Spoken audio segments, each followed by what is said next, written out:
Happy Thursday all. Welcome to this week's edition of Wixology, brought to you by Juliet Sidney from Bamboo Web Design. Major apologies as I haven't done one of these video tutorials for some time.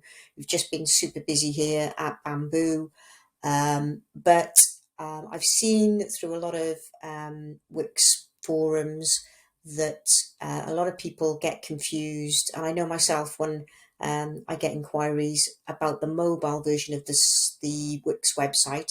So today's video will be about the mobile view and how to optimize and design your website in the mobile view.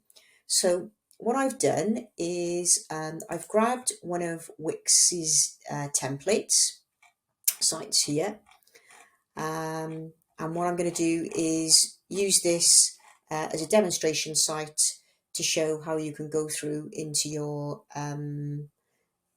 mobile editor and how to make the most of that opportunity. So I'm going to go into my main editor.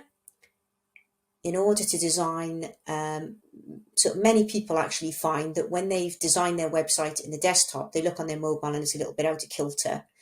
And the reason for that is that you do need to go in and optimize it for mobile. And to do that, then you just literally click on this switch to mobile. So we click on this here, and you'll notice immediately you get a mobile looking view of your website. Now then, in this instance, there's probably not going to be too much wrong with this website, but just to show you much the same as the desktop. The top portion, you've got the header, then you've got the main page going through, and we've got all this content here on the home page, and then scroll all the way down, and then you've got your footer. Now then, just to sort of run you through some of the options you've got on your bar, things you can actually do with your site. When you first come across a page, and if it looks a little bit of a pickle, so you come in here and things don't look quite right, obviously this one is looking pretty good, as you would expect from a Wix template, but chances are yours won't. First thing you should do before you do anything else is click on this page layout optimizer. Often when you click on this and click on optimize now, it will simply flick everything around, and if it doesn't fix everything, you've got a good chance of it being in a better position. So that's my first tip, is to click on this page optimizer.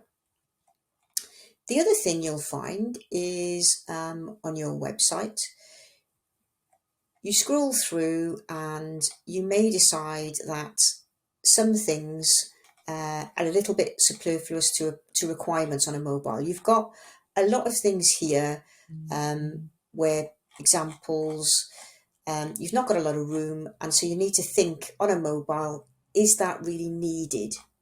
So an example could be, looking at this site, perhaps we decide that we don't really need the client's details, so we could hide them. So how we do that is we click on an object and we literally click on this hide element.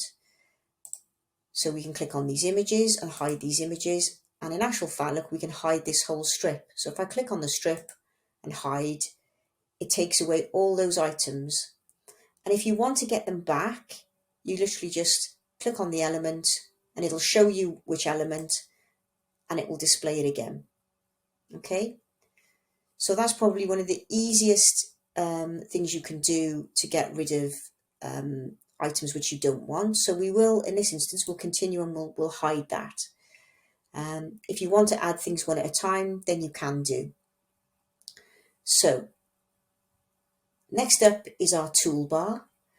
So I use this a lot. The quick action toolbar is a nice feature. So what you do is you add it to your site and you decide which quick actions you would like to set up.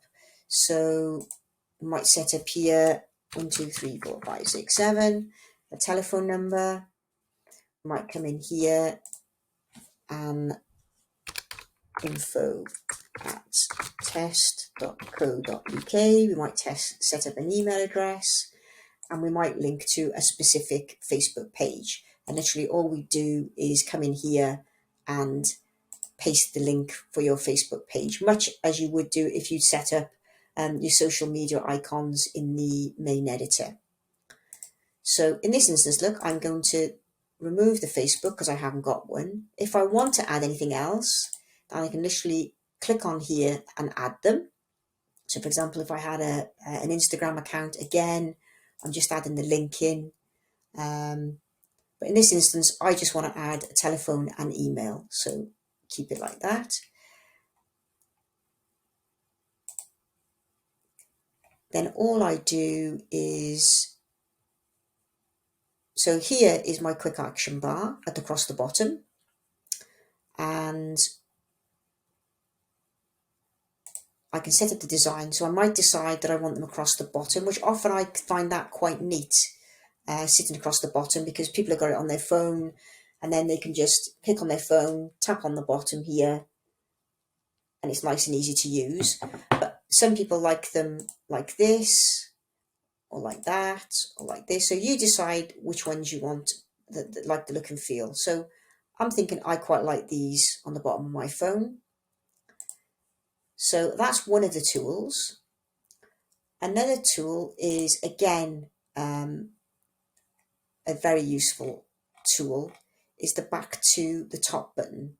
So again, you choose your look and feel. So let's say we'll go for something like this shape.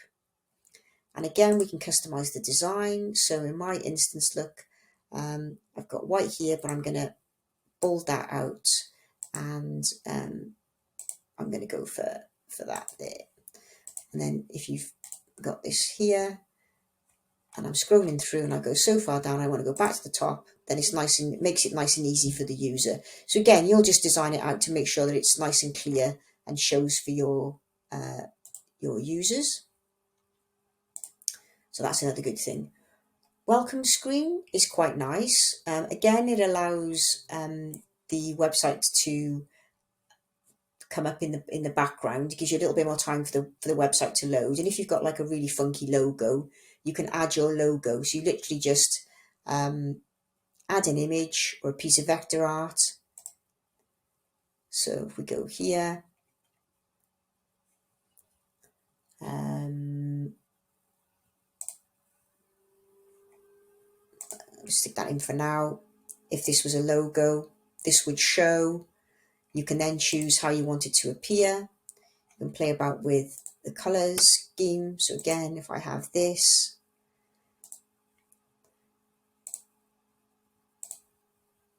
so you can, as you see, you can play about with how things come in.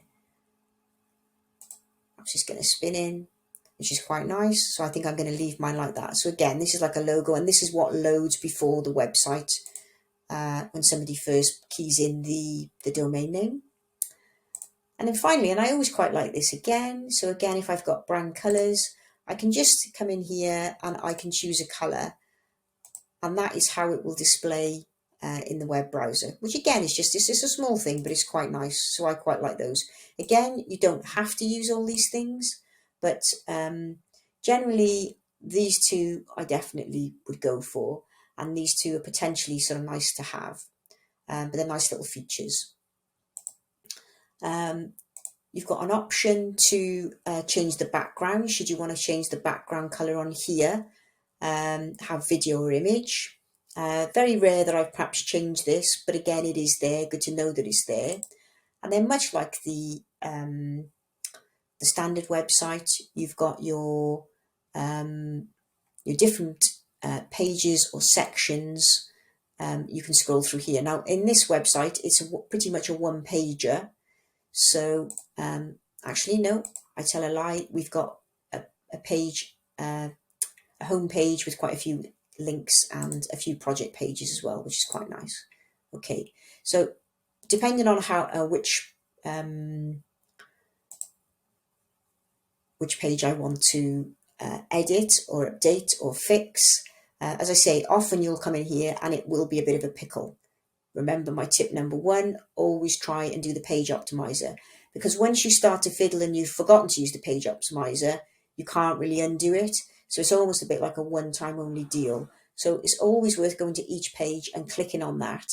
If you don't quite like what the page optimizer does, which again, I have known that as well, then you can just simply click on the undo button, and you're back in the same position. So it's always worth a try, and often it does get you to where you want to go quite quickly. So again, this editor, is very similar in many ways to the standard editor. Oh, and recently, in about the last 3 to 6 months, this is new to mobile. We have the ability now to add different sections, text, images, buttons, decorative box, social, and embed stuff. This is new. It doesn't have the full list, and we can't design as much as we can in the desktop, but it's better than we used to have. And in certain instances where you might want to hide an element, a piece of text, and perhaps have something showing slightly different on here, it does give you a few more options. So it's worth playing about with that too. So if we start back in our header, so again, look, I might decide that this looks perhaps a bit too big to me. So I might decide I want to just move these up here. So again, I get this in line like so, get my lines and move this up. And then, in fact, I think I'll probably keep that in line with it. That's it. Now, again, to me, every piece of space is quite important on a small screen. So generally, you will often lose or try to get rid of these small gaps. So if you hover here, you'll see that we've got a little bit of white space here. We can just delete that space just to tidy things up a little bit. The menu, you can design and manage the menu. You get different types of menu. This is actually an older style menu. So often these days, I actually update the menu to the new style.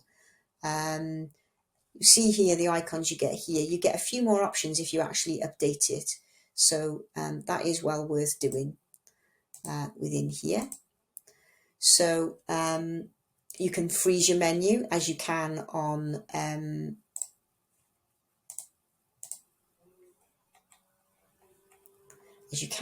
normal the desktop as well. But generally, I think with that back to the top button, I generally don't bother with the freezing of the menu. So we turn that back off. So if we click on Manage Menu, obviously it takes us to the Manage Navigation. If we click on Settings, as I said, we've got our freeze the menu, not freeze the menu. We could hide the menu, but I can't think of too many instances, perhaps unless you've literally got one page and it's a scroller, you might decide you want to hide it. And then we've got the design. So you can customize your design here. So we may decide to go for something like this, which is quite fun, something like this. And then again, you can come in here and change the colors. Now we've got how it looks when it's closed and how it looks when it's open. Actually, that's quite bright. So perhaps we might go for something more like this here. That's quite nice. I quite like that.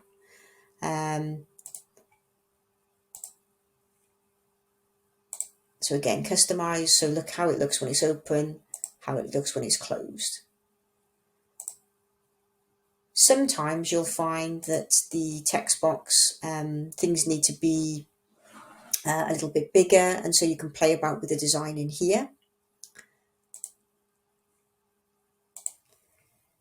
What I'm going to suggest with this is we're going to update the menu, because that is normally what I do. So we're going to update the menu, get the new menu, and we get a slightly better style look. You'll see they just look a little bit more funky.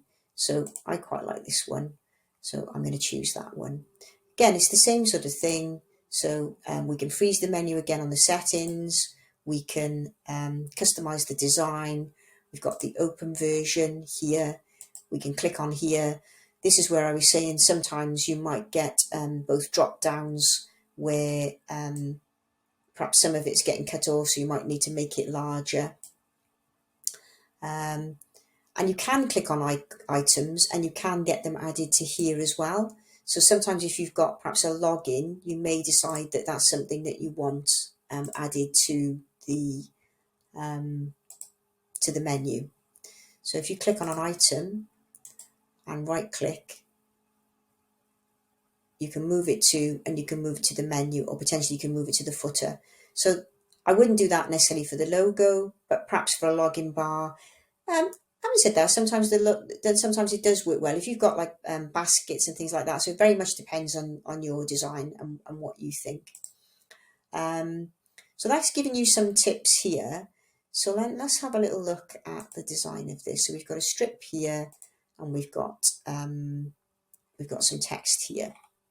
Now then, sometimes, and not particularly in this instance, I have to say, but just to show you, again, look, we've got the option to hide this element, but it could be that I decide I'd like to move it down. So by moving it down, it may enhance the design. Not necessarily in this instance, I probably would have it at the top, but if you have strips and sometimes columns as well, then it makes life a little bit easier. We've got a pro gallery here. Again, we could move potentially this strip. We could move this strip up or down. I don't think I've got anything on this site, but equally you have that option if you have columns. If you click on the columns within a strip, then you can move those up and down. And if there's a particular requirement or need, then put a shout out when I post this video, and I can perhaps show that more specifically, try and find an example for you. Now in this instance, look, if I'm setting up, although I haven't here, but if I have my social media down here, again, this might be an example where in my footer, I might decide to hide my social icons because I've already got them in this sort of quick click button, quick action bar. So I might hide those there. I'm generally, so again, a useful, sometimes when you're coming in here, sometimes text boxes need sort of tweaking. So if we look at this one, I can see here that this is 218. I'm generally maximizing Wix boxes to about 300, which generally leaves about 20 pixels either side. So on our mobile, if we look at the full width of our mobile, so here and here, you can see that it's 320. So if I'm trying to maximize text, then if I make something 300, rather than it go right the way to the very edge of the screen, and obviously different phones behave differently, but there you are, that's central, and it generally gives you a nice little gap, and it means that text is not running totally to the end, which can look a little bit untidy. So hopefully that gives you some good insights and a few tips and pointers of how to work in mobile. As I say, I do see lots of questions and queries about using the mobile, and I know I get quite a few referrals where people are getting a little bit stuck using the mobile. There's definitely a knack to it, but if you use some of these sort of tips and pointers, things that I've run through today, run through these steps, page optimizer, definitely a biggie, hiding icons or redisplaying them, setting up these quick actions here in the toolbar, and also the ability to add on extra bits of content. Obviously, once you design your header and your footer, they're going to be the same across all page types, so that's a good place to start. And you can make good use of these sections where you can move sections or even columns up and down, and that can make your life easier rather than clicking on something and kind of dragging it up and do that. So they'll make you the ease of working a lot smoother. Also, as I say, unless you like the older menu, if you get an older menu, sometimes the newer menu is there anyway, straight away. But I quite like, you get a few more functions, It's a little bit easier and just a little bit more fun to play with and design with. Anyway, hopefully that's all for this week. Hopefully I'll try and get back and do a few more videos a little bit more often. May not be every week, but I'll certainly try and pick on some topics which I see out in the communities which people are perhaps struggling with, and try and be helpful. Anyway, hope everyone has a good weekend. Look forward to speaking to you all again sometime soon. Take care. Bye now.